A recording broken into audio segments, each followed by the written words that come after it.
Buenas tardes.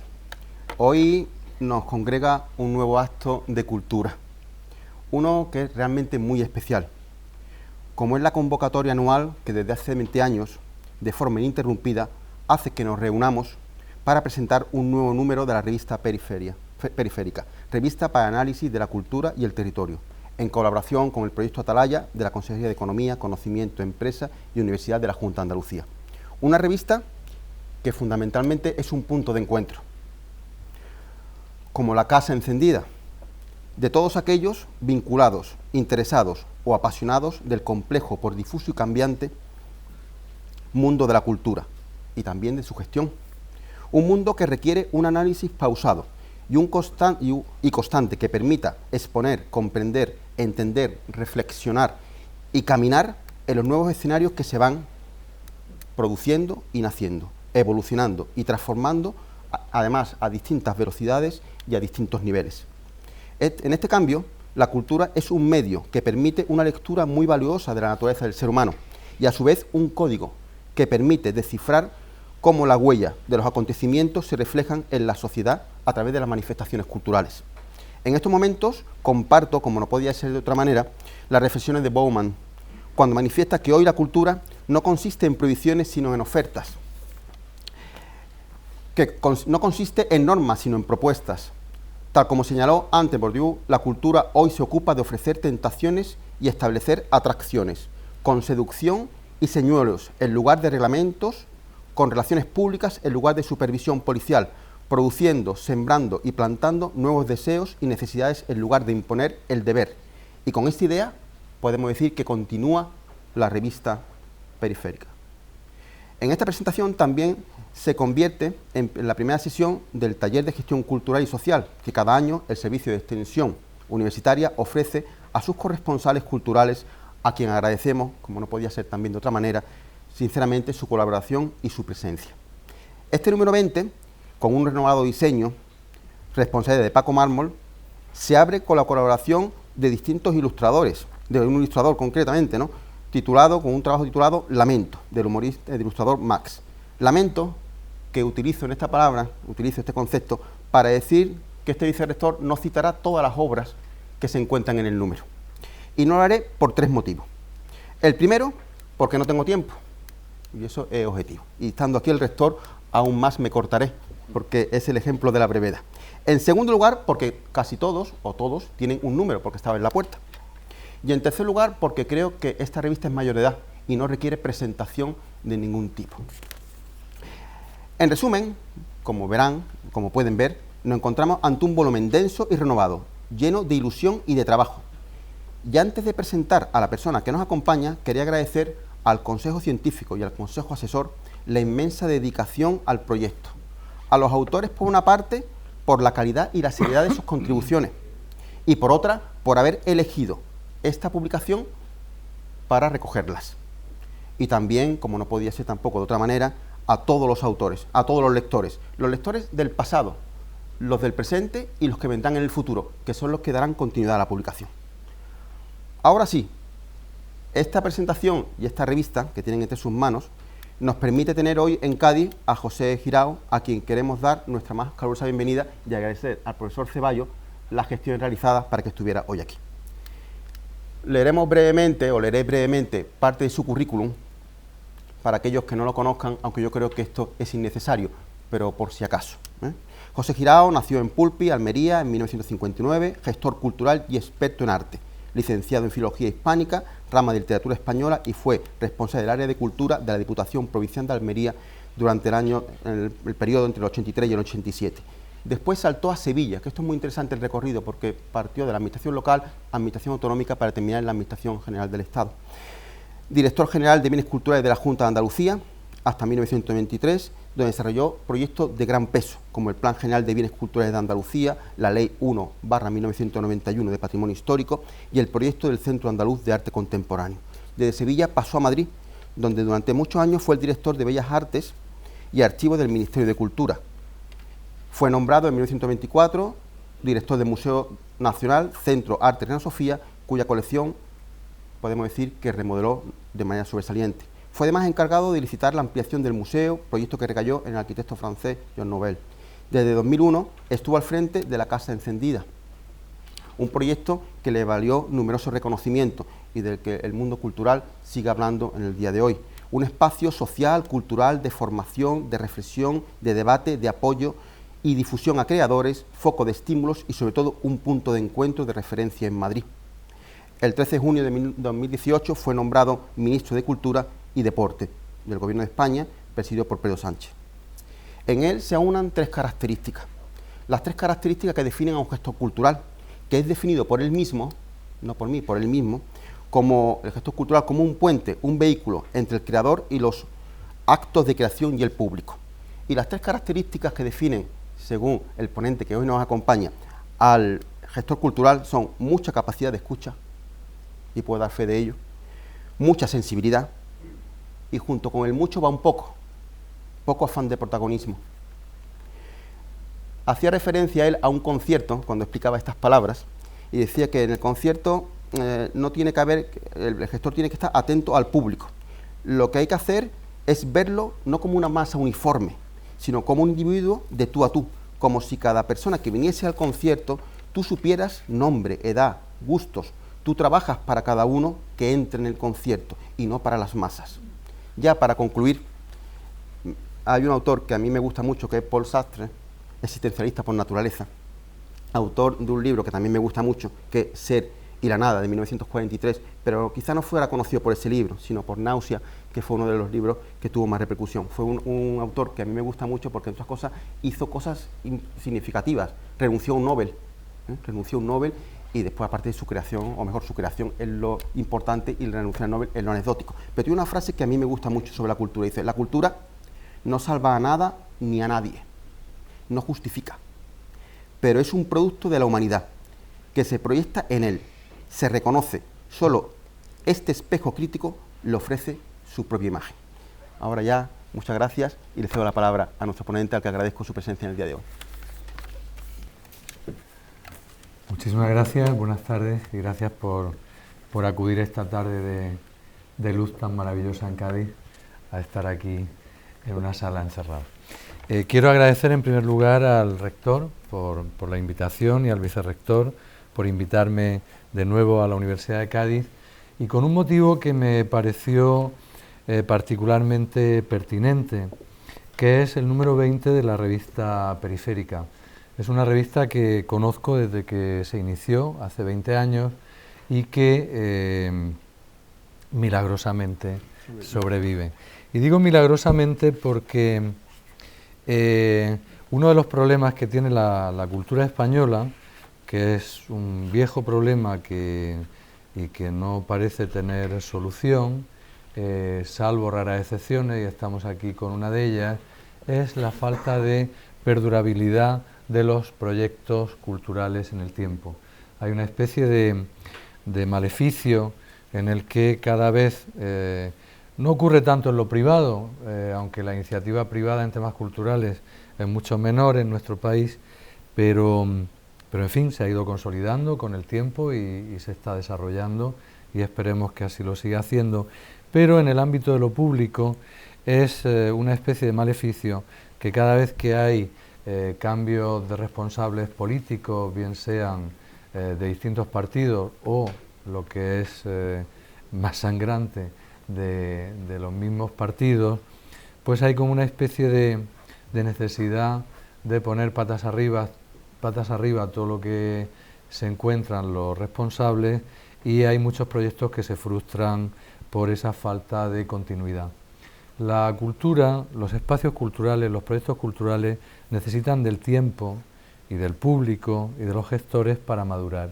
Son espacios en los que es necesario equivocarse, son espacios en los que nos podemos permitir la prueba y el error, porque estamos hablando, al fin y al cabo, de un proceso misterioso, que es el proceso de la creación, que es el proceso que los que escriben teatro, los que pintan, los que dibujan, los que hacen música, nos trasladan su obra de creación y como público también tenemos la responsabilidad de entrar en diálogo con esa obra de creación, la podemos rechazar, la podemos apreciar, la podemos valorar, pero ese punto de encuentro entre el creador y el receptor, el público, es fundamental que se produzca en términos de libertad absoluta. Y esa libertad es la que puede permitir que haya proyectos válidos, proyectos fallidos, proyectos a medias, y el creador necesita de manera imprescindible tener ese feedback, esa confrontación, ese camino de ida y vuelta con el espectador, con el público, con las personas que acuden a ver la creación. Así que una revista haya sobrevivido, supongo que al menos a 5 rectores, una revista de la universidad y al menos a 5 vicerrectores y al menos a un sinfín de avatares, ya es algo que hay que celebrar. Pero no solo celebramos las cosas que es fundamental, como decía, para arrancar esta intervención, por su perdurabilidad, por su capacidad de sobrevivir en el tiempo, las celebramos también por su calidad. Periférica aparece en el año 99, 2000, que es un momento fundamental no solo por el cambio de siglo, el cambio simbólico, sino también porque es un momento en que la gestión cultural, el mundo de la cultura, acaba de dejar o empieza a dejar una década realmente problemática. El mundo de la gestión cultural arranca de manera oficial o de manera clara con la llegada de los ayuntamientos democráticos en el año 79, y de eso hablaré un poquito más adelante. Y los 80 son años iniciáticos, no solo iniciales, también iniciáticos, donde una cantidad enorme de gente, en unos casos desde el voluntarismo, en otros casos desde la afición, en otros casos desde la formación, pero que se inventan, crean a partir del año 79, e insisto, los ayuntamientos democráticos, los primeros ayuntamientos democráticos fueron fundamentales, inventan, construyen, generan un tejido en el que la cultura ya no es solo ese territorio outsider donde gente que en los 60, en los 70 quiso de alguna forma mover la cultura, sino que se institucionaliza. Y esa institucionalización, esa primera institucionalización fue realmente creativa, fue realmente emocionante, hubo mucho de improvisación, pero también mucho de querer abrir todas las puertas, las ventanas, trasladar a la gente, al público, todo eso que esas personas amaban, apreciaban y consideraban que había que democratizar y trasladar a toda la población.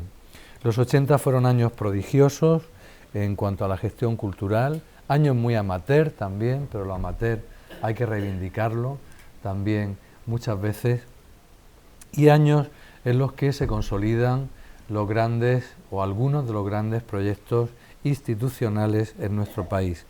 Por poner un ejemplo, en Andalucía en el año 84 llegan las competencias a la comunidad autónoma y hay que poner en funcionamiento una administración nueva, la administración de la Junta de Andalucía, con todo lo que de dificultad, pero también de ilusión y de capacidad de generar nuevos proyectos tuvo la creación de una institución como fue la Consejería de Cultura de la Junta de Andalucía. Fueron también los años en que no solo ayuntamientos, también diputaciones provinciales pusieron en marcha muchos programas de participación, programas de difusión y ayudas a la creación. Y los 90 son un poco los años de resaca de todo eso. Resaca porque viene una crisis económica que fue importante a partir del año 93.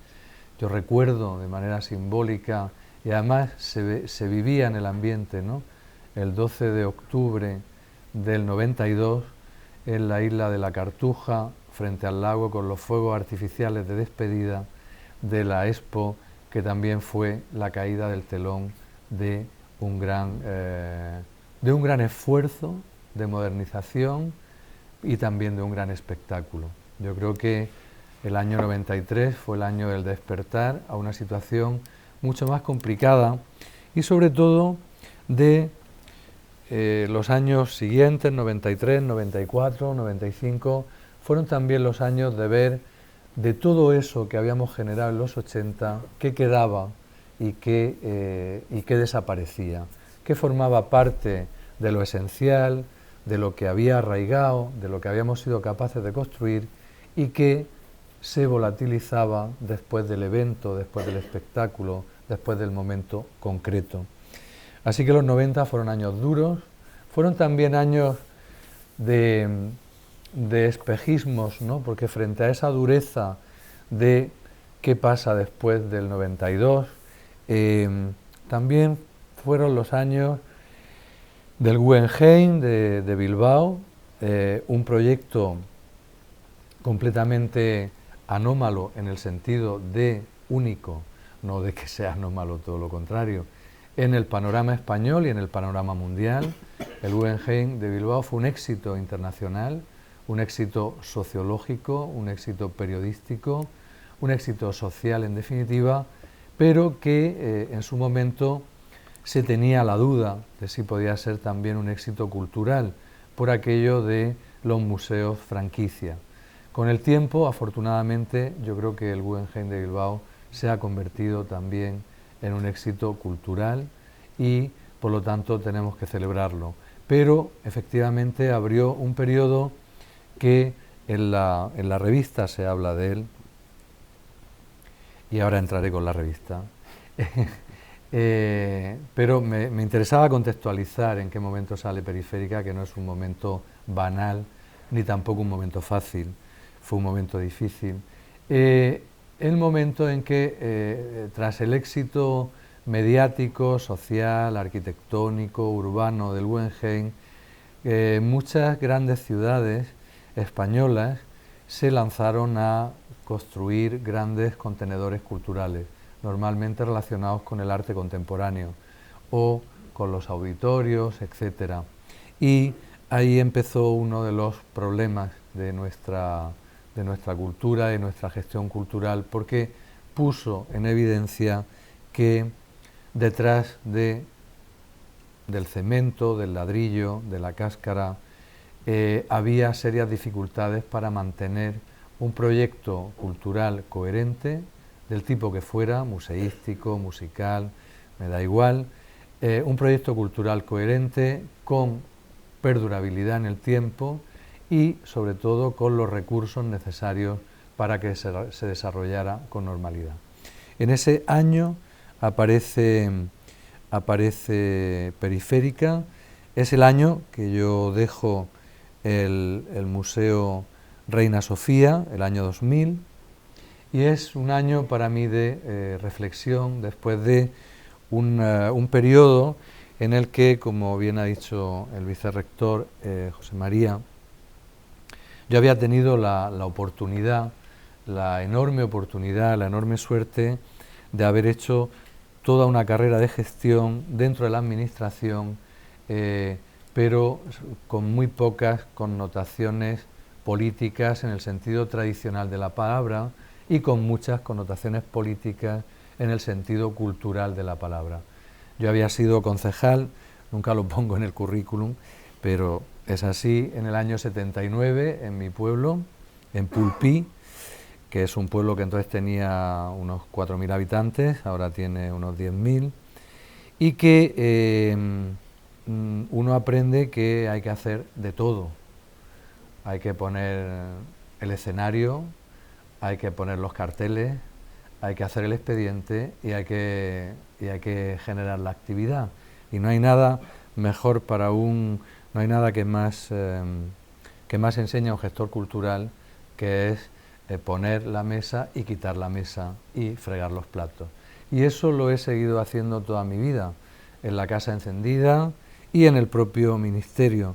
No he perdido la costumbre de ir por un museo y, si veo un papel en el suelo, amagarme a recogerlo, porque no podemos tener un espacio cultural con alguna mácula, señal de incivismo, ¿no? Un espacio cultural tiene que ser el más cívico y que no haya un papel en el suelo es tan importante como que el cuadro esté bien iluminado desde mi punto de vista, porque forma parte de un todo. En ese sentido, Periférica fue dentro de las publicaciones culturales españolas, y yo la conocí desde el primer número. No recuerdo ahora quién lo inició o quién me lo mandó. Yo creo que fue en algún encuentro en Huelva, en Isla Cristina, puede ser, de revistas o algo, por la época, que alguien me la... o en Ayamonte no, en fin, no lo recuerdo ahora, que alguien me la pasó y bueno, me pareció algo necesario y realmente bien atinado, ¿no? Porque nace en el momento de la resaca, en el momento del cambio de paradigma, del cambio de siglo, y para hablar de cosas que no son las que leemos en los periódicos. Porque hay un sector de la cultura, sobre todo de algunos gestores culturales y sobre todo de la clase política, de la que depende la cultura, que solo leen los titulares de los periódicos y de algunos periódicos. Es lo que yo llamo la cultura del top 10, ¿no? de los 40 principales, que es la que aparece publicada.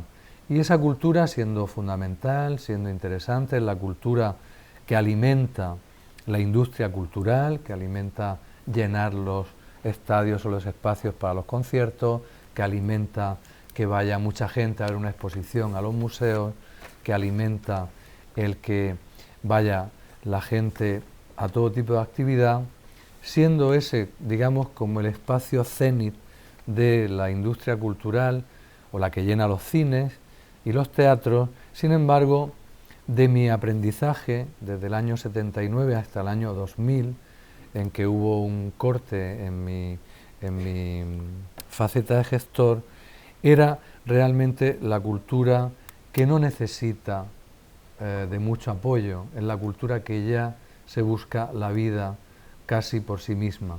Y mi reflexión de toda la crisis de los 90 y de toda la deriva de la cultura del espectáculo que se generó en los 90, también fruto de la crisis de los primeros 90, nació la reflexión de la casa encendida, que era buscar un espacio donde lo importante no eran las autopistas, las carreteras principales, sino los caminos secundarios, aquellos lugares donde la cultura se genera, donde la cultura empieza, que no es nada más que un lugar tan sencillo, donde dos personas que quieren dialogar sobre algo se ponen y lo hacen.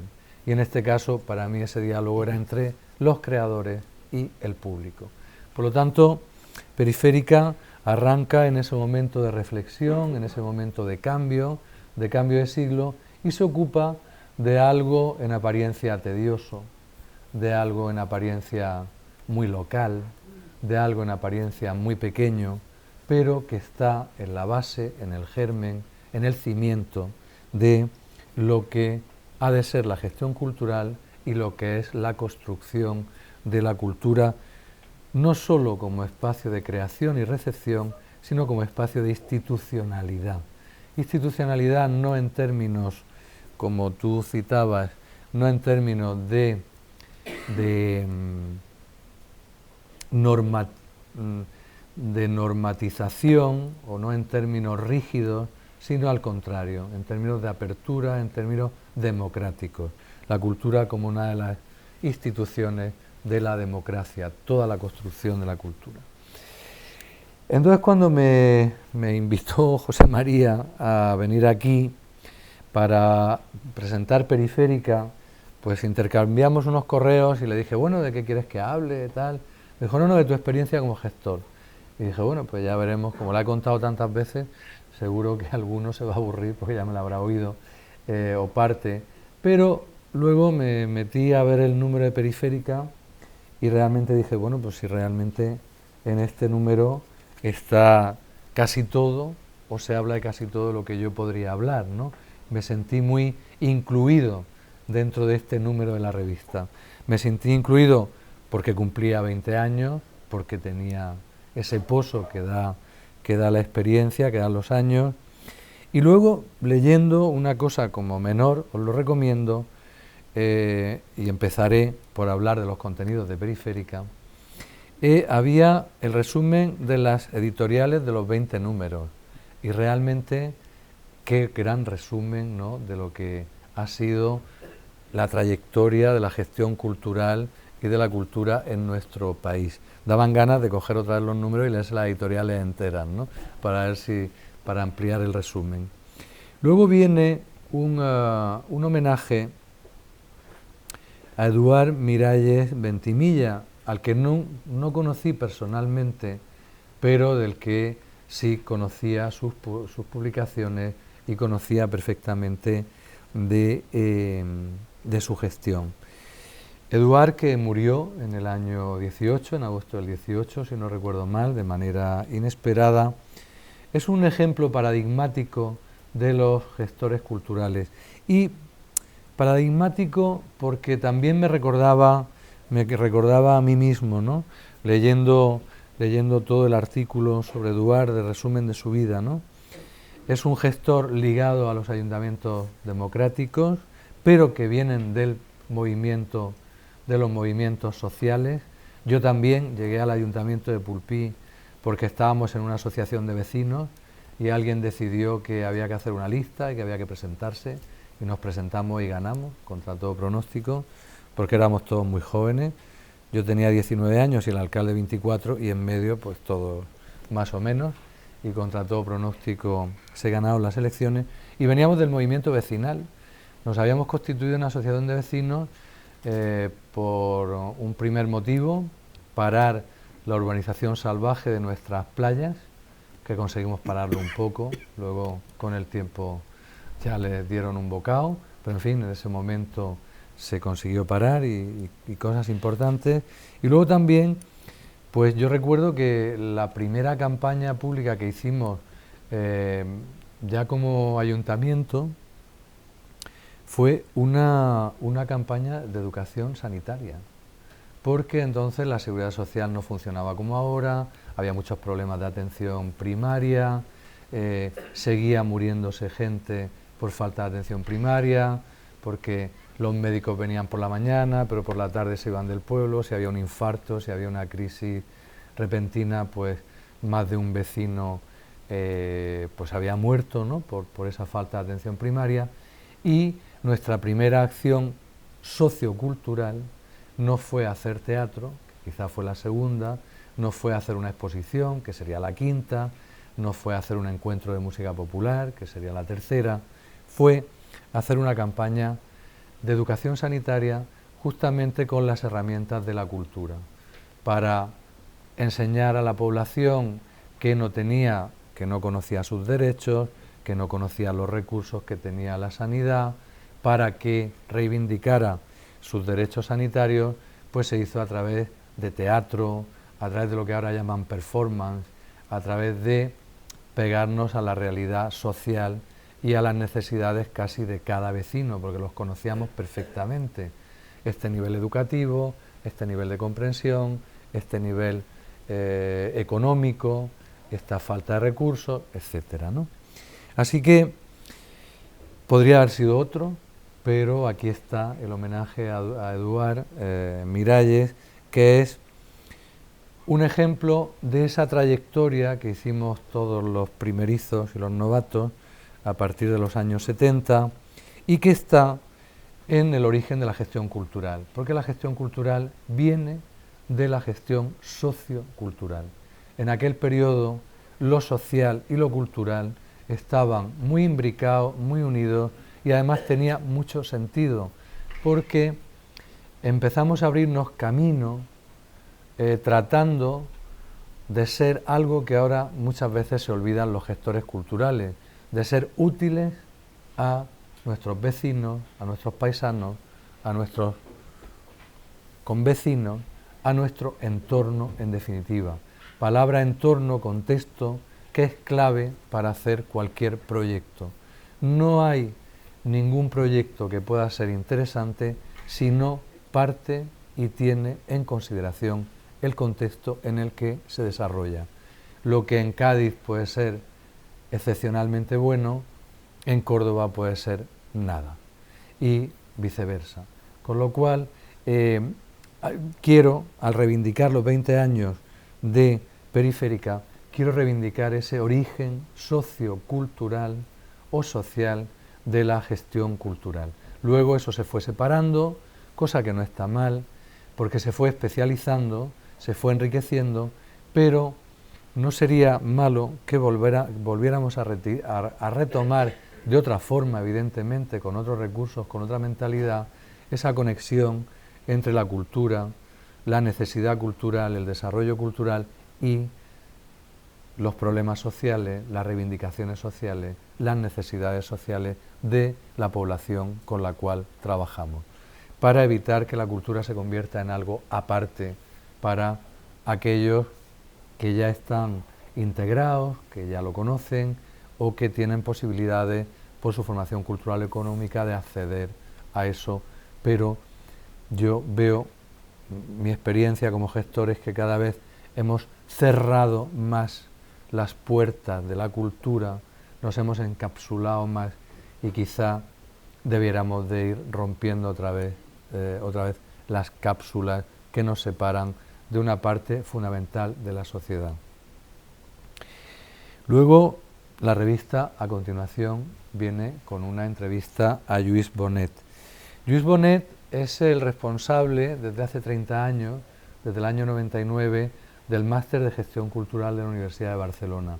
Y también es para todos un ejemplo de gestor y un ejemplo importante de cómo la gestión cultural, que había nacido del amateurismo más simpático y positivo y de las preocupaciones más primarias de una serie de gente, ¿no?, que habíamos empezado a trabajar en esto, como, y en esto la Universidad de Barcelona siempre fue pionera, como en un momento determinado esa práctica de la gestión se entiende que hay que de alguna forma darle un cauce universitario. Y evidentemente se le da de la forma más apropiada, que no es con un estudio de grado, porque ¿qué es eso de ser gestor cultural?, ¿no?, que hay que saber de todo y ser especialista en todo, pero hay que saber de procedimiento administrativo, hay que saber de psicología para entender a los concejales y a los secretarios y a los interventores y a los funcionarios, hay que saber de relaciones públicas, hay que saber de protocolo, hay que saber de literatura, hay que saber de arte, hay que saber de música, en fin. Y entonces se le dio un cauce, desde mi punto de vista adecuado, que es el cauce del posgrado, ¿no? Posgrado que puede hacer un economista, que puede hacer un licenciado en Derecho, un licenciado en Filología, o en Historia del Arte, o en lo que sea, ¿no? Y Bonet, Lluís Bonet, pues es el decano de esto, y también, milagrosamente, lleva 30 años ininterrumpidamente ocupándose de ese máster, y por lo tanto os recomiendo vivamente que leáis la entrevista, que no es que diga nada extraordinario, pero es que lo dice todo, lo que hay que decir, con lo cual es fundamental, porque esto de la gestión tampoco es nada extraordinario, es el sentido común y la sensibilidad puestos en la misma coctelera. Luego viene un monográfico sobre políticas culturales locales, y es lo que me hizo no solo el homenaje a Eduard Miralles, sino también el monográfico de las políticas culturales locales, volver a los ayuntamientos, volver al año 79, volver a los orígenes de la gestión y volver a reconocer y a reconocerme en toda una serie de hitos que han sido fundamentales, pero que siguen siendo fundamentales. Yo creo en la, ahora que está tan de moda, la cocina de cercanía y el producto de cercanía, yo creo en la cultura de cercanía. No entiendo la cultura como algo aislado de la gente. ni tampoco entiendo y la trato de combatir, siempre he tratado de combatirla en esa falsa disquisición entre la alta y la baja cultura. La distinción entre alta cultura y baja cultura es una distinción clasista económica y educativa y culturalmente hablando. Es el escudo que ponen los que no quieren compartir determinadas cosas con el resto de la gente o quieren marginar o no les importa la marginación de sectores cada vez más amplios de la población en términos culturales. La cultura es un continuo, la cultura se construye sobre distintas capas y sobre la ruina de una época, sobre los escombros de una época, se construye una nueva época. La cultura nunca se construye sobre cenizas, porque las cenizas no podemos olvidar ni descartar todo lo que nos ha precedido, sea del carácter que sea, aunque sea negativo, porque todo se construye sobre bases y capas que se van sumando. Y de hecho, si os paráis a reflexionar un poco, que lo haréis de manera cotidiana, estoy seguro, y en esta ciudad además es muy fácil, los grandes temas de la cultura, los grandes temas de la creación, siguen siendo los mismos desde hace miles de años, no han cambiado. Los griegos le dieron forma cogiendo las influencias desde China hasta Persia y de todo lo que había alrededor, nos lo sintetizaron sobre esa base que no es una base pura, como digo, pues los griegos habían cogido de muchas cosas ya a lo largo de más de un milenio, y sobre esa base se construye la cultura occidental. Pero es que las temáticas, las problemáticas, los sentimientos siguen siendo los mismos. No somos los mismos la gente que vamos pasando, y cada generación tiene la obligación de hacer su propia lectura, su propia digestión, pero no tiene el derecho de destruir o de despreciar o de aniquilar lo que le ha precedido. Puede no interesarle, pero hay que guardarlo. Y quizá la siguiente generación se interese por algo que pasó hace 500 años, que a nosotros no nos ha interesado, o hace 40 años que nosotros lo hemos detestado incluso, ¿no? Pero porque estaba muy cerca de nosotros y queríamos cambiarlo. Pero hay que tener esa voluntad de construir y de no despreciar nada del pasado. Así que esa distinción entre alta y baja cultura, insisto, yo nunca la he tenido, la he combatido y la seguiré combatiendo porque de mi experiencia, y esto siempre lo cuento, y los que ya me hayáis oído, pues lo habré contado, y en la conferencia de hace unos meses en Cádiz, a lo mejor también lo conté, pero no pasa nada, porque ya vamos teniendo edad para que nos perdonen las repeticiones.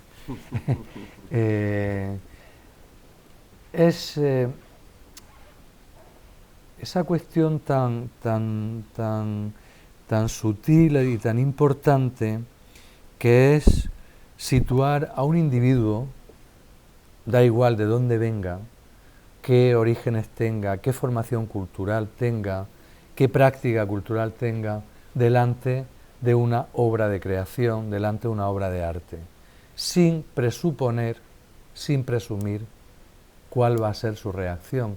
No hay nada más anticultural que esos gestores que dicen no, es que la gente de aquí no está preparada para esto, no, es que esto aquí no funciona.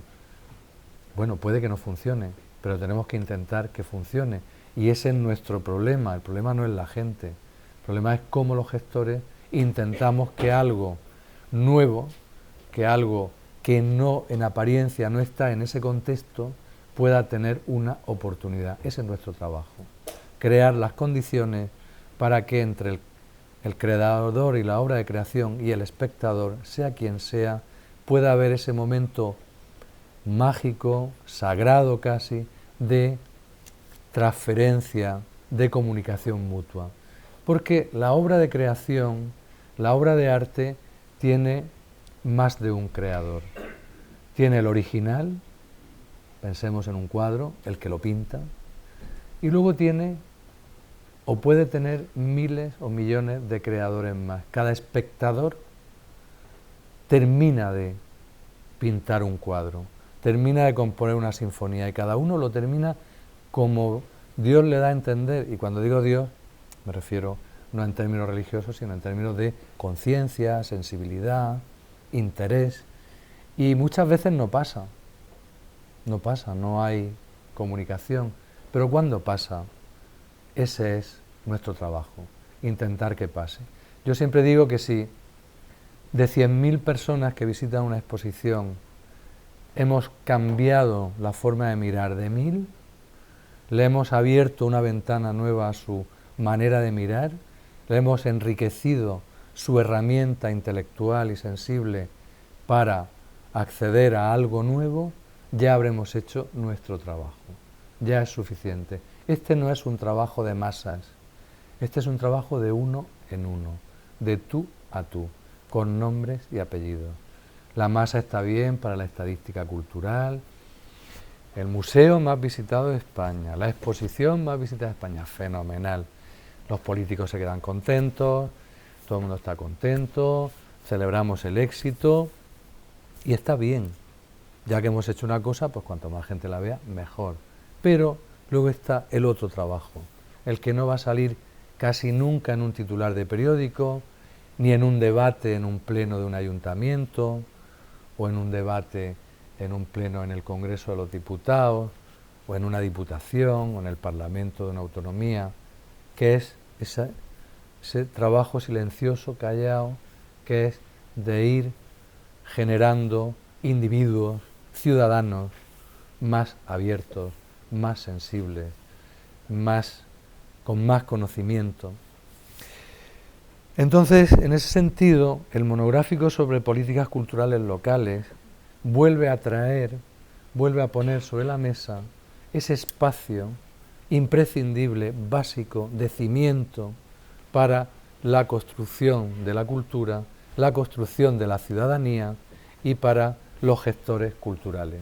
Si a mí, yo ahora ahora llevo 2 años que no he podido y creo que tengo que estar 2 años más por incompatible. Daba un módulo en el máster de gestión cultural de la Carlos III. Y por azares del destino, por programa, daba el módulo siempre de los últimos. Era como 3 semanas antes de que terminara el máster. Y iba a molestar a los alumnos, a poner un poco patas arriba todo aquello que yo sabía que le habían... Pero no para ir contra lo que habían dicho mis antecesores, que estaba de acuerdo, sino para ponerlos en cuestión de qué habían aprendido, qué conclusiones habían sacado de todos esos 9 meses, 8 meses largos que llevaban con la gestión cultural, ¿no? Así que volver al espacio de la cultura local, intentar volver a mirarlo con ojos positivos, con ojos de importancia, me parece que es fundamental. Y luego hay una serie de comentarios, muchos, pero hay uno que me ha interesado especialmente porque me interesó la ley en su momento, que me ha parecido fundamental, que es el comentario sobre la Ley de Derechos Culturales de Navarra, que es una ley autonómica que sitúa los derechos culturales como parte fundamental de los derechos humanos y que hace a su manera, no la comparto enteramente, pero sí me parece muy pertinente que mientras que el propio Ministerio de Cultura y las autonomías nos hemos dedicado a hacer a lo largo de nuestra vida leyes sobre patrimonio histórico, las leyes de bibliotecas, las leyes de archivos, las leyes relacionadas con las artes escénicas, etcétera, no había una ley que yo conozca sobre el derecho cultural, sobre los derechos culturales. Evidentemente es de Navarra y tiene unas especificidades que a nosotros aquí a lo mejor no nos van a interesar, pero sí el hecho de que se hayan basado en en el tema del derecho cultural como uno de los derechos humanos más importantes. Bueno, creo que he consumido muchísimo tiempo en los prolegómenos, por no aburrirles. Algo que me gustaría también poner de manifiesto, porque no es lo normal tampoco, no es lo normal, no es lo habitual, que es Periférica como lugar de reflexión y acción, es decir, como lugar donde se hacen análisis teóricos, se hacen aportaciones del mundo de la investigación, pero también es el reflejo de las buenas prácticas, o de prácticas culturales, lo que nos permite también generar una reflexión sobre el trabajo ya hecho, sobre la experiencia ya tenida. También una de las citas que hago siempre es cuando los italianos en los años 60 tuvieron que hacer su ley de patrimonio, hicieron una comisión en el Senado italiano. Claro, eso del patrimonio histórico en Italia es inabarcable, no hay ley que pueda con ella. Y los italianos, que en otras cosas no, pero que en esto son finos, muy finos intelectualmente, dieron con la clave. No se trata de hacer aquí el compendio, ¿no? Era una comisión del Senado donde invitaron a todos los grandes arqueólogos, historiadores, profesores, para que hablaran sobre el patrimonio, etc. Y al final parieron un documento metodológico que me parece fundamental, que es hablar de la metodología de cómo abordamos cada tema. Esa comisión se llamó la Comisión Franceschini, en honor del senador que la presidía. Ahora el ministro de Cultura italiano es también Franceschini, no sé si será descendiente de ese senador, y no voy a tener la oportunidad de preguntárselo, pero quería habérselo preguntado si nos hubiéramos encontrado, porque hizo una labor extraordinaria. Y el primer punto, o de los primeros puntos, decía: todo acto administrativo debe estar precedido y seguido de un acto de conocimiento. ¿Qué es lo que nos estaban diciendo? Punto 1. Y en acto administrativo me refiero a cualquier acto, sea legal, sea de actuación, sea restaurar, sea lo que sea. Punto 1. No podemos hacer nada sin una investigación previa, sin conocer absolutamente bien el territorio, el terreno, el tema sobre el que vamos a actuar. No podemos malbaratar la acción cultural. Y dice, previamente a hacer el acto administrativo tiene que haber un acto de conocimiento y después tiene que haber otro, que es la evaluación de aquello que hemos hecho, para saber qué hemos hecho bien, qué hemos hecho mal o qué no hemos hecho. Entonces, creo que Periférica cumple esa función, y no de manera modesta, porque son muchos los temas que se tratan, ¿no?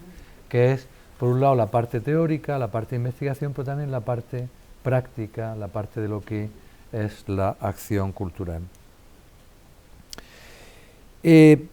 Como estamos hablando de una revista que habla de cultura y territorio y habla de gestión cultural, sí me parecía, ya en tronco con lo que me pidió el vicerrector y que yo me he saltado, que es sobre la gestión cultural. Entonces, solo para no aburrir más, porque llevamos ya 51 minutos para cumplir la hora, algunas reflexiones, que ya he hecho algunas, sobre el trabajo del gestor cultural, el futuro o los retos de futuro del gestor cultural.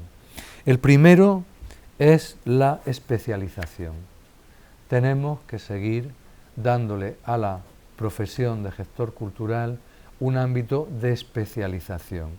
Un ámbito de especialización en términos teóricos y en términos prácticos. Y para eso tenemos que mejorar la formación.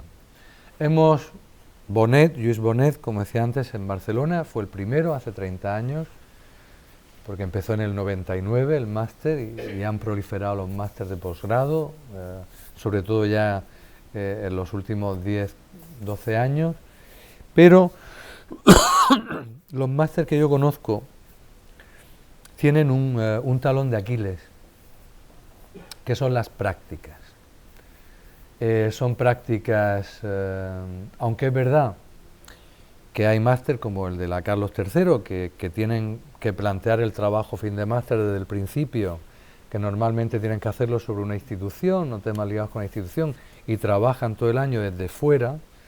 Y bueno, pues sobre la Casa Encendida ha habido mucha gente, muchos grupos de máster que han hecho esos trabajos, sin embargo lo han hecho desde fuera. Luego vienen un día, te entrevistan, te preguntan o escriben dudas, cosas, pero te das cuenta que hay muchas cosas que no han pescado o que las han pescado en bruto, ¿no? Y luego pues están las prácticas que suelen ser de un mes o 2 meses como mucho. Yo creo que es fundamental que toda formación de posgrado debiera de llevar como mínimo un año de prácticas, que esas prácticas estuvieran pagadas como becarios, evidentemente, y que empezaran trabajando con las señoras de la limpieza, con los de seguridad, y terminaran haciendo un proyecto en el que fueran no solo los gestores del proyecto, sino también los creadores del proyecto. Así que uno de los retos que tenemos los gestores culturales es mejorar nuestra especialización, nuestra formación teórica, pero también nuestra formación práctica. De la misma manera que ahora en la nueva ley de educación se pretende que antes de dar clase la gente tenga al menos un año de práctica, que es lo que se suponía que era antes el CAP, o lo que eran tal, pero que eso se fue perdiendo. Bueno, antes del CAP se llamaba de otra manera, que es lo que hacían los licenciados de mi época, que ya ni me acuerdo, y luego se llamó CAP. Pero, en definitiva, el futuro de la gestión pasa por una mejor formación y, sobre todo, antes de que la gente empiece a trabajar, unas buenas prácticas, que el futuro gestor pase por todo el proceso de lo que es gestionar un proyecto cultural, absolutamente por todo el proceso. Otro reto que tenemos importante y fundamental es luchar contra la precarización laboral. La última crisis, la del 8, 9, 10, 11, 12, 13, 14, 15, 16, 17, ha traído que los presupuestos de cultura, absurdamente, porque ya eran pequeños, han quedado aproximadamente en la mitad. El Ministerio de Cultura al que yo entré, el de los presupuestos generales del Estado del año 18, yo había trabajado en el Ministerio de Cultura entre el año 93, primero como director general de Bellas Artes y Archivos, hasta el año 2000 como director del Museo Reina Sofía. Y cuando vi los presupuestos no daba crédito. Y en efecto había bajado entre el año 12 y el año 18 un 54%. Esos son unos 600 y pico millones de euros. Y digo yo, ¿qué narices de déficit arreglaría el Ministerio de Hacienda quitándole a la cultura 600 millones de euros? Que eso es para el Estado como lo que se gasta, no sé, en bolígrafo, en papel. Porque os hagáis una idea, en el año 2019 los recursos destinados, si no recuerdo mal de haberlo oído, para todas las emergencias migratorias en un año, no las presupuestadas, sino el dinero extra que hubo que poner en el 19, fueron de 300 y pico millones de euros. Casi la mitad, o más de la mitad del presupuesto del Ministerio de Cultura, que son unos 600 millones de euros. Eso no da nada más que para mantener lo mínimo, pero no da para... Entonces, eso también ha traído consigo una precarización laboral extrema. Primero, se ha despedido a mucha gente, con lo cual los que trabajan están sobrecargados de trabajo, los que entran a trabajar entran en unas condiciones pésimas de trabajo, de sueldo, son falsos autónomos la mayoría, etcétera, etcétera.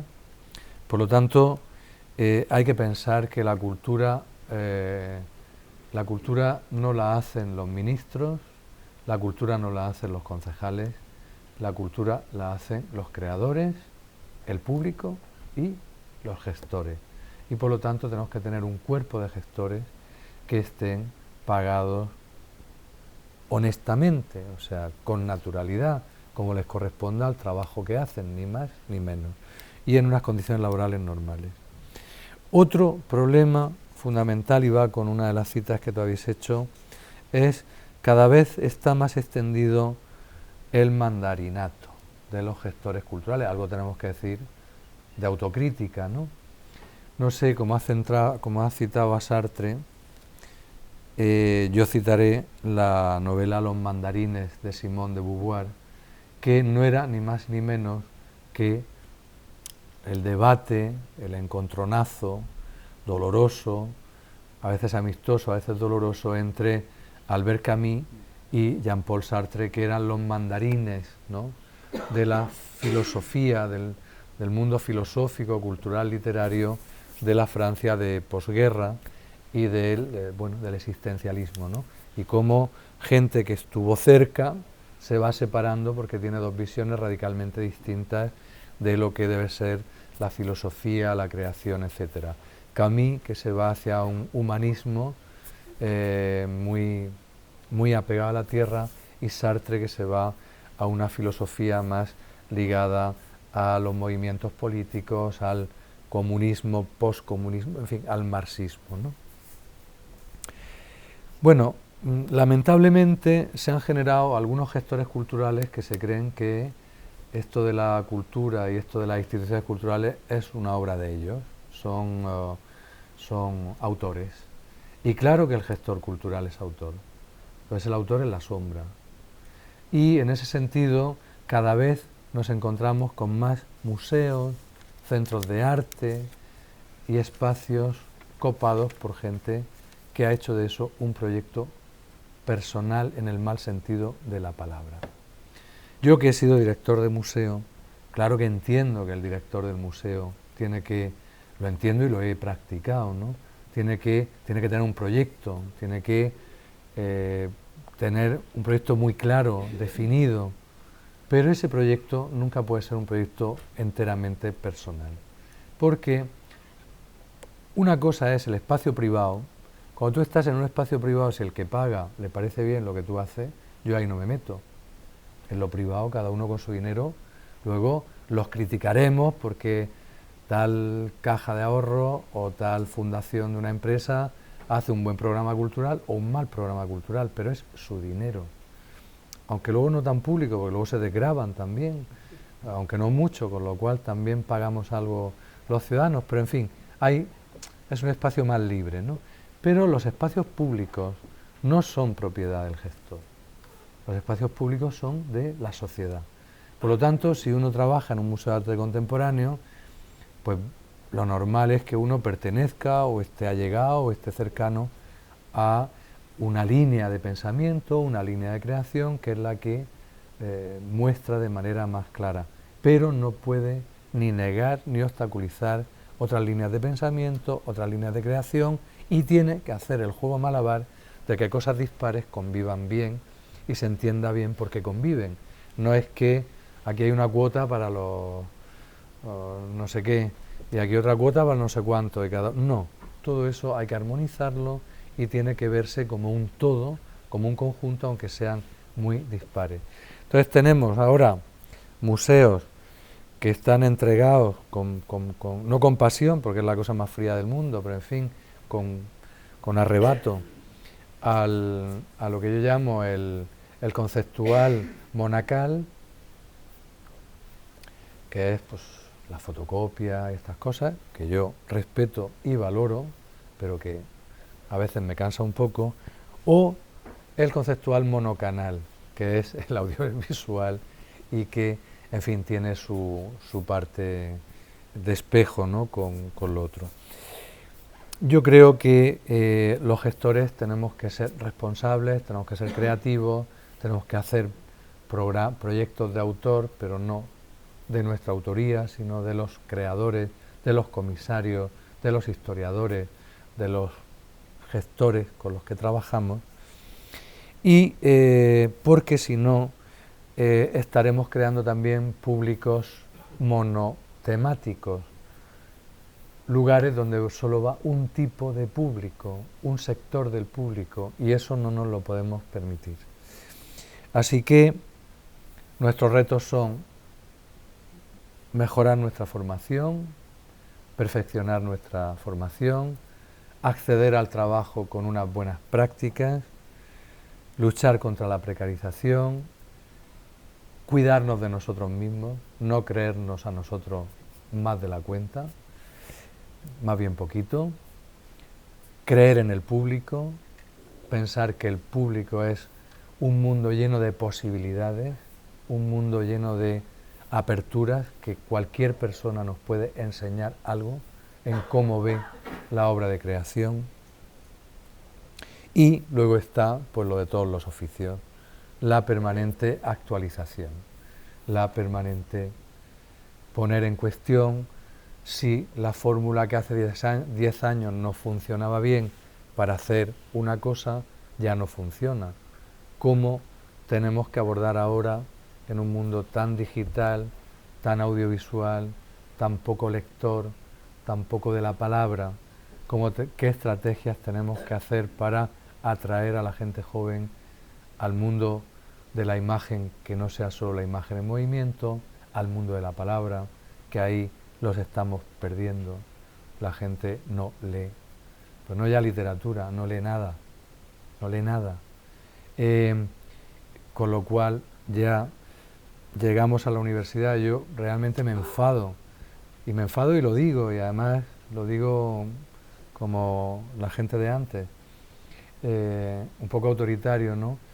Cuando en los trabajos de máster o en los trabajos de investigación en los que he participado, ¿no?, y tal, de pronto viene la gente y dice, bueno, a ver, ¿cuándo fue que no fuiste a clase el día que explicaban la sintaxis?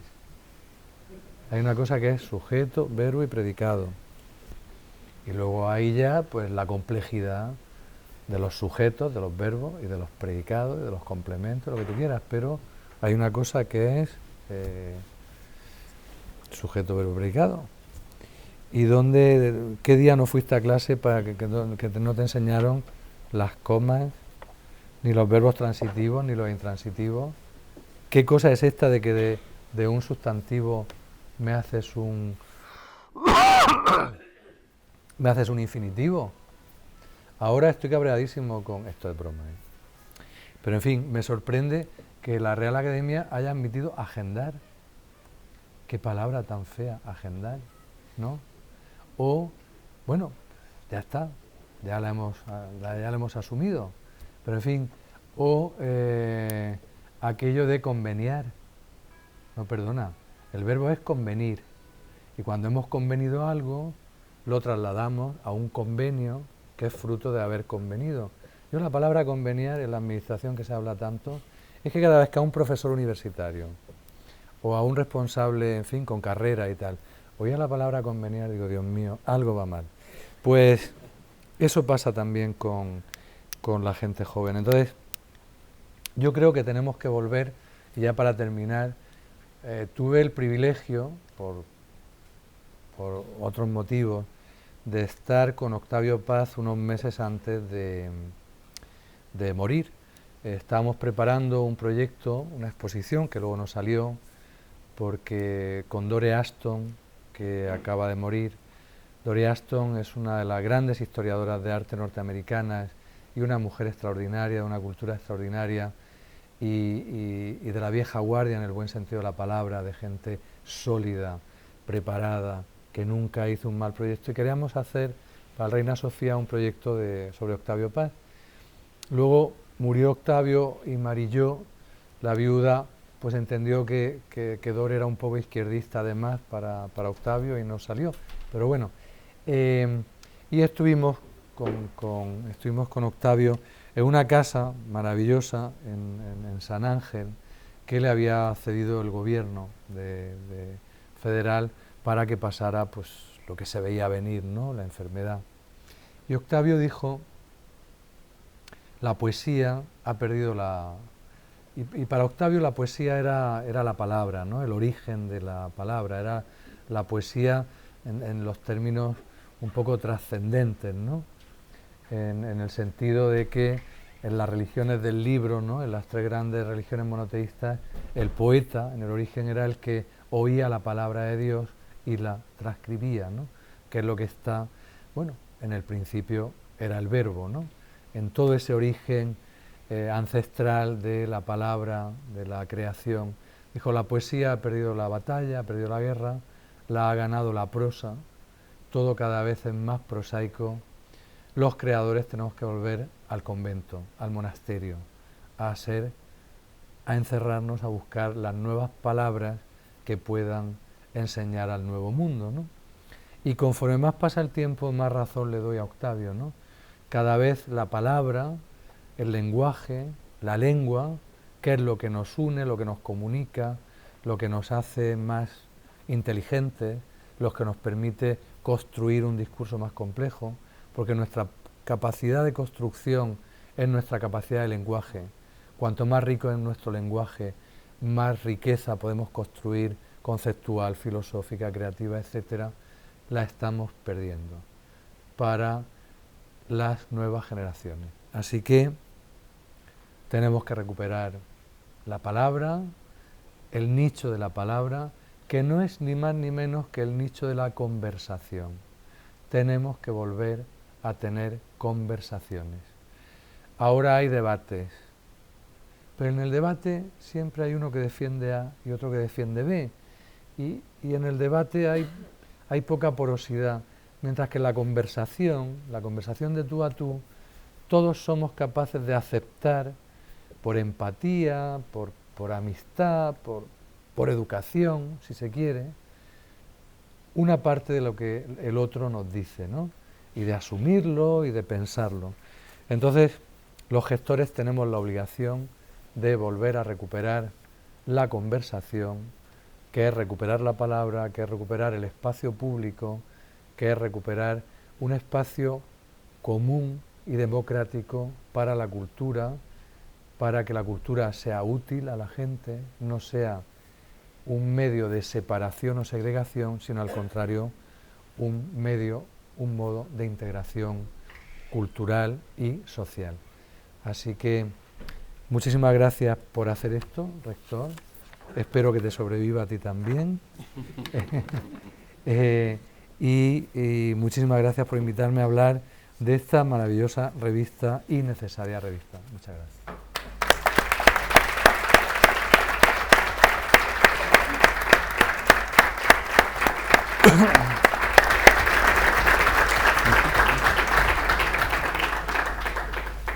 Bueno, como vamos más o menos bien de tiempo, abrimos un breve turno de preguntas por si alguien tuviera interés en realizar alguna pregunta o realizar alguna observación.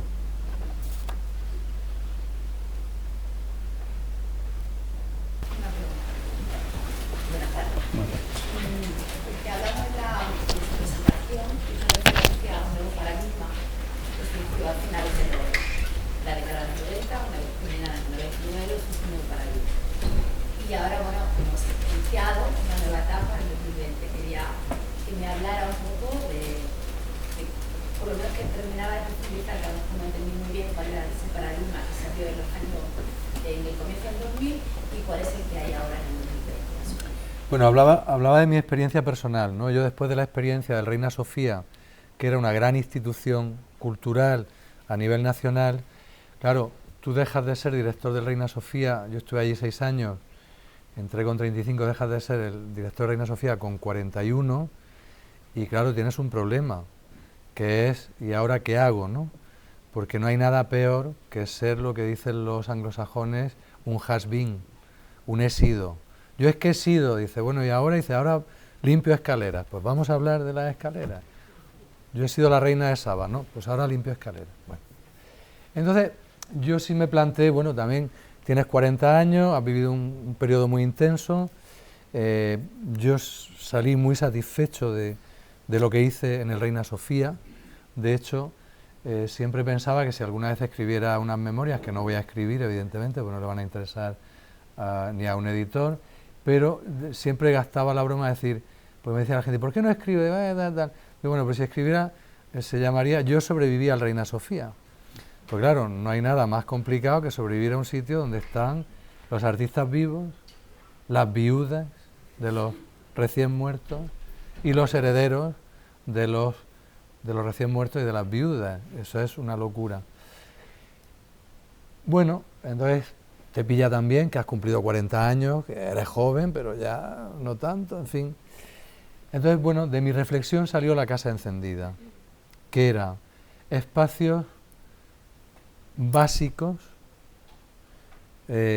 donde todo cupiera y donde los creadores pudieran equivocarse y donde dirigirnos a una nueva generación, que era la generación de la gente de 20 años. ¿Qué le interesa a la gente de 20 años?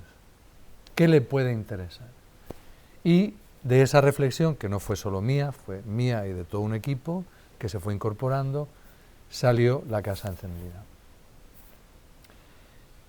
¿Qué reflexión haría yo ahora? Pues yo creo que, dado que los recursos económicos para la cultura son un escándalo, son un ejemplo imperdonable como país europeo y desarrollado, y dado que hay tanta precariedad, pues yo creo que hay que volver a lo local, hay que volver al barrio, hay que volver a la calle, hay que volver a las pequeñas cosas, sin olvidar las grandes, evidentemente, y hay que empezar a romper esos diques que nos han ido poniendo a la gente de la cultura, ¿no? Que eso va también con esto de la crítica de los nuevos mandarines, ¿no? Que es lo que más me molesta. Yo a un creador le aguanto perfectamente la soberbia, absolutamente, porque forma parte de ser creador, ¿no? Si no, pues sería funcionario, o sería como yo, gestor, pero oye, si es creador, es otra manera de entender el mundo, de estar en el mundo, y le puedo tolerar, en fin, todos los pecados capitales. Y como límite, pues el Código Penal, ¿no? No matarás, en fin, que no mate a nadie para hacer una obra de arte. Pero al gestor yo no le perdono la soberbia. Estoy harto de conocer gente engreída que porque yo, pero bueno, pues porque tú. ¿Y eso dónde va de lejos? ¿Eso a dónde va? Pues a tu currículum. Bueno, pues ya está, pues fenomenal, oye, pues sigue llenando. ¿Qué pasa también en la universidad, con esto de las publicaciones, ¿no? Como hay que hacer los sexenios y no sé qué, todo el mundo publicando como loco cosas que el interés, por decirlo modesto, es relativo, ¿no? Entonces yo creo que hay que volver un poco, no volver, sino no olvidar la construcción de lo cultural como una construcción como parte fundamental de la construcción de la ciudadanía, en la que tenemos que atender a todas las partes del proceso. Salir de la cápsula en la que nos han metido, romper la cápsula y que ese líquido se extienda por las calles de manera natural, ¿no? Entonces yo creo que el paradigma, sobre todo porque además en una sociedad en la que lo tecnológico ya ha ganado todas las partidas y en cuanto salga esto del 5G, eso ya va a ser lo está retrasando el coronavirus, pero ya lo tecnológico nos va a absorber, nos va a comer. Pues yo creo, no en términos de resistencia, no se trata de que la cultura sea la nueva aldea gala, sino en términos de enriquecer también lo tecnológico. Yo no rechazo nada, es más, creo que todos son instrumentos de trabajo, ¿no? Pues como lo fue en su momento el arao romano, fue un avance para la agricultura, pues ahora lo tecnológico es un avance para la información, para la conexión y demás. Pero eso hay que humanizarlo. Y para eso tenemos que sino tenemos que esforzarnos porque haya ciudadanos que sean capaces de discernir entre la técnica y la humanidad, ¿no? Que en definitiva se trata siempre de eso, no inventamos nada, pero no volvernos locos con lo tecnológico, ¿no? Porque lo tecnológico es algo al servicio de algo que tiene contenido, que tiene alma, que tiene corazón, no es un fin en sí mismo, sino es un instrumento para, ¿no? Entonces, bueno, pues no perder esa batalla, que lo vamos a tener difícil, porque la tecnología viene apabullantemente creativa. Yo tengo una pregunta. Sí, yo quería aprovechar que estás aquí y tu experiencia en una universidad pública ahora mismo con bastantes recortes presupuestarios. Imagínate el presupuesto de un vicerrectorado de cultura. ¿Cuál crees tú que es el papel de una universidad como motor cultural de una provincia, como es el caso de Cádiz, con una universidad que además está con 4 campus en toda la provincia, en Algeciras, en Puerto Real? ¿Cuál puede ser el papel, o mejor, todavía más fácil, ¿no? O sea, cómo invertimos ese dinero que tenemos en el presupuesto del Vicerrectorado de Cultura, que además en su mayor parte es externo, ¿no? Bueno, yo creo que la universidad ha sufrido un proceso, bueno, que va con los tiempos, cada vez más economicista, ¿no? Más al servicio de la economía. O sea, formamos las nuevas carreras, los nuevos estudios, bueno, es normal, ¿no? Pero ha perdido su sentido humanista, ¿no? Entonces yo creo que la mejor inversión de un vicerrectorado de extensión cultural es que sus alumnos estudien lo que estudien, sean gente con una formación humanística relevante. No puede ser que te encuentres con, yo los conozco, gente de 24 años que ha terminado un grado y un posgrado y no ha leído un libro. Pero no digo ya de literatura, da igual, un libro de ajedrez, si le gusta el ajedrez, o de lo que quiera, ¿no? No sabe lo que es el formato libro. O son incapaces de saber algo básico sobre arte o sobre, en fin, el yacimiento arqueológico que tienen en la puerta de su casa o a 5 kilómetros, o te dicen ahora la gente joven, y esto lo he oído la semana pasada, en familia, ¿no? Un amigo de un sobrino que, bueno, vamos a ver esta película que os vais a reír y tal. Y dice, pues es en blanco y negro. Dice, porque querían ver una comedia, ¿no? Y entonces, bueno, claro, las comedias buenas. Entonces les di a elegir entre, bueno, yo ya es que ya tengo una edad también, pero en fin, me parecen comedias maravillosas. Les di a elegir entre Tener y no tener, de Lubitsch. Les di a elegir entre Historias de Filadelfia, de Cukor creo que era, no, bueno, y entre Con faldas y a lo loco, de Billy Wilder, o ¿cuál era la otra? El Guateque. Y entonces, bueno, el Guateque era en color. Y dice, pero dice, son en blanco y negro y del siglo pasado. Y se negaban. Y bueno, pues nada, pues a ver. Y pusieron una cosa absurda, bueno, ya la vi. Pero quiero decir, formar que tus alumnos, o sea, que tener la carrera, un título de la Universidad de Cádiz, también signifique tener una cultura lo más amplia y sobre todo una actitud hacia la cultura, ¿no? No se trata de que lean 100 libros, se trata de que entiendan que leer es bueno, es necesario y es placentero, que ver cine clásico o no tan clásico también les ayuda a mirar las nuevas imágenes desde un punto más crítico. Pues claro, es que si no al final el cine va a ser como un videoclip de Beyoncé. Así van a ser las películas, porque esta gente no aguanta más de 10 segundos una escena. Hay una película que me divierte muchísimo, que también vi por casualidad y he seguido la saga, que es, os vais a reír, pero bueno, ya estamos en tono confesional, que es Fast and Furious, esta de los coches, que es brutal, porque ya hacen unas cosas. Y entonces te das cuenta en el montaje que no hay nada que dure más de 10-15 segundos. Solo cuando se ponen un poco románticos, que es lo peor, pues no te los crees, porque esos animales de bellota que hacen esas cosas no... Pero en fin, siempre quieren dar un toque personal, ¿no? Pero te das cuenta es que el cine contemporáneo no aguanta ya una escena, no ya digo un plano, sino una escena de más de 15 o 20 segundos. Con lo cual, si no educamos en mirar la imagen de otra manera, vamos a terminar destruyendo la imagen como vehículo de creación, no como vehículo de... Bueno, ves una película de esta y no necesitas ninguna sustancia, ya te la genera en el cerebro la película, ¿no? En fin, yo, si estuviera en tu puesto y en vuestro puesto, querría que mis alumnos salieran con un poco de pozo, un poco de empaque, en gente que supiera hablar, que supiera escribir, que tuviera conversación, que tuviera interés.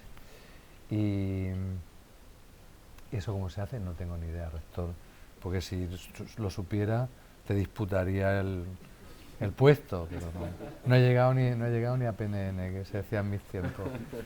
Pero yo creo que es eso, es generar individuos sólidos o con unas bases para que sean sólidos. No. ¿Eso significa hacer 20 exposiciones al año o 10? Pues no lo sé. ¿Eso significa hacer 28 charlas? No lo sé. Eso ya tiene que ser vuestro proyecto, ¿no? Cada lugar tiene su proyecto. Pero en fin, que la gente salga de aquí que pueda salir al mundo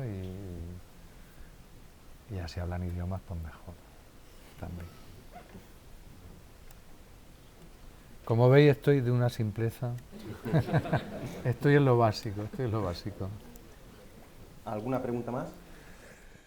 Ahí tenemos una. Hola, buenas tardes. Muchas gracias por la presentación y por la conferencia.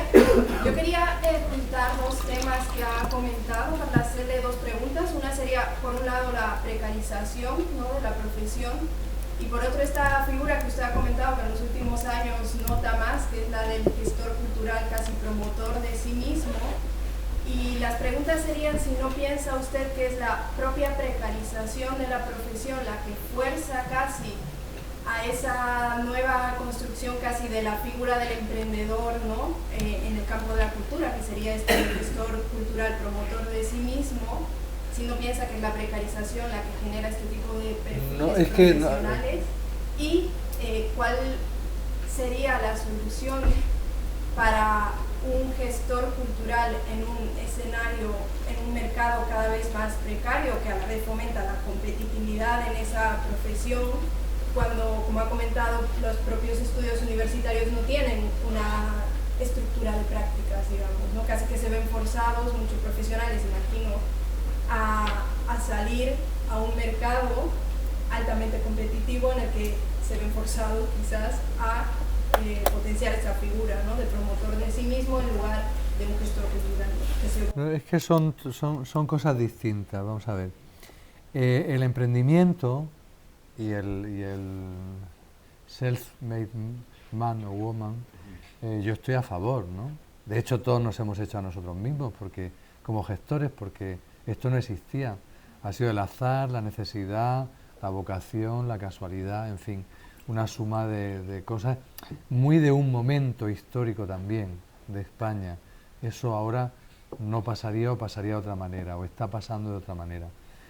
No, vamos a ver, la precarización me refiero a que tenemos que reivindicar que los gestores somos profesionales y que necesitamos que nos traten igual de bien que a cualquier otro profesional. Que no es posible que le pidan a alguien que haga una charla gratis o que le paguen 100 euros por una charla. Pues no, si no tiene usted para pagar una cosa decente, pues yo, que soy voluntarioso y que siempre lo he sido y que procuro ir a donde me llaman, siempre, no ahora evidentemente, antes te decían, no, tenemos para pagarte. Y yo, no me paguéis nada. Porque es como aceptar unas condiciones. Entonces es preferible ser generoso, ¿no? Y decir, bueno, pues me gusta lo que hace, como no tienes dinero apoyo lo que hace y no me pagues nada. Luego nos tomamos unas cañas y hablamos, ¿no? No, yo cuando hablaba del mandarinato no hablaba de la gente que lucha por la supervivencia y que se hace a sí misma como gestor. Hablaba de la gente que se apoltrona en las instituciones y en las grandes instituciones y las hacen suyas, se apropian de ello, que es una apropiación indebida. Si es una institución pública, si es privada, insisto, pues lo privado, el que paga, pues te consentirá lo que quiera y tú lo haces, ¿no? De hecho, yo la Casa Encendida la pude hacer porque era una institución privada. Eso jamás lo hubiera podido hacer en una institución pública. Entre otras cosas porque no hubiera durado más de 4 años o 5, que es lo que dura al frente de algo en la administración, con suerte. Y yo soy una excepción de la gente que ha durado en los sitios, ¿no? Entonces, yo lo que digo es que los gestores no podemos apropiarnos de los espacios públicos como espacios personales, como espacios propios, sino que nosotros estamos para que ese espacio público siga siendo público, con nuestra experiencia, con nuestra impronta, con nuestros característicos. Somos personas y tenemos proyectos y tenemos ideas y tenemos líneas de trabajo, pero no monopolizar en ningún caso eso y estar abiertos, ¿no? a todo lo que venga y no despreciar ninguna propuesta, por humilde que sea, sin haberla estudiado y haberla visto bien, ¿no? Hay ya una especie de prejuicio. No, es que este comisario es de la cuerda de no sé quién, este aquí no trabaja. Es que este artista es que este pinta y ahora la pintura no tiene interés. Estoy diciendo cosas reales, no estoy exagerando. O, en fin, eso es imperdonable en los gestores. Tenemos que ser gente más honesta, más cabal, más abierta, sin dejar de nosotros mismos, pero sin imponer nuestra visión de las cosas de manera omnímoda, ¿no? Bueno, ya vamos a ir terminando y como no podía ser de otra manera, estando aquí el señor rector, que clausure él. No. Falta ya más. Lo mejor es que como eres tan breve... Es que es muy breve. Bueno, pues simplemente agradecer a nuestro ponente, que es un lujo tenerlo aquí y tenerlo 2 veces casi seguidas, pues la verdad que es una oportunidad única, ¿no? Y bueno, simplemente agradecerle y decirle que la Universidad de Cádiz está abierta para cuando nos pueda volver a visitarnos y a llenarnos con sus saberes. Y a todo el mundo, pues muchísimas gracias por su asistencia. Muchas gracias.